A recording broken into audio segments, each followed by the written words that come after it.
with the people of the United States in order to form a more perfect union, establish justice, ensure domestic tranquility, provide for the common defense, promote the general welfare, and secure the blessings of liberty for ourselves. We know the rest. I think more of our fellow Texans, fellow Americans, need to look at that again and again and again, especially during these times.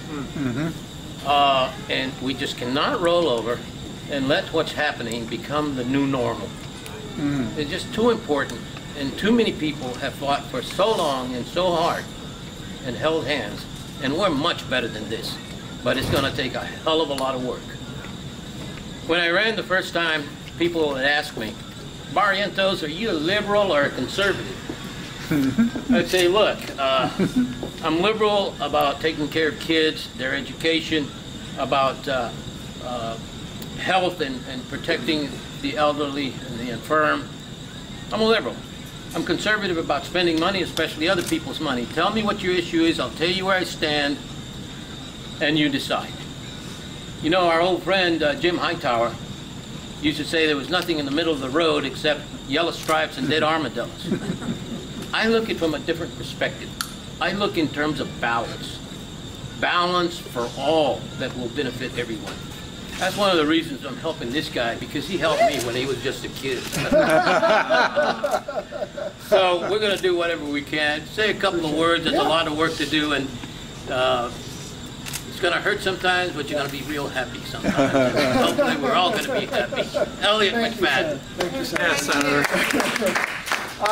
It's really special for me to have the Senator here. I was a very young kid, just moved to Austin to go to the University of Texas, and I wanted to get involved in politics, and I saw the Daily Texan. There was this senator making an announcement on his re-election campaign, went to hear him speak, and showed up to volunteer almost every day after that. So it's a great connection to all the work I've been doing in Austin the last almost 20 years, first as the executive director of the Travis County Democratic Party, helping to elect a lot of progressives here in Central Texas, including women, people of color, gay and lesbian candidates, working to create the Travis County Healthcare District to expand access to the uninsured, working at Foundation Communities to expand the amount of affordable housing that we have and pass a $65 million housing bond, and working in Austin B-Cycle to create an alternative way for people to get around.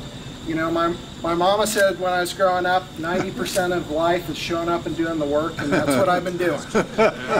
And now we need people to show up and do the work in Washington. We're in very troubling times, and I've never thought I'd ever want to run for office before, but what's been happening in the last months, and every day when we turn on the television, we have to put an end to this stuff. And so we need a good, strong, progressive voice in this race. We need somebody with community support and who's been showing up and doing the work. And that's why I'm proud to have the endorsement of over 200 community leaders, including the Senator, Travis County Judge Sarah Eckhart, Councilmember Leslie Poole, and others. It's important that we stand up as a community to what's going on. And this is going to be a real competitive race. Lamar Smith is retired.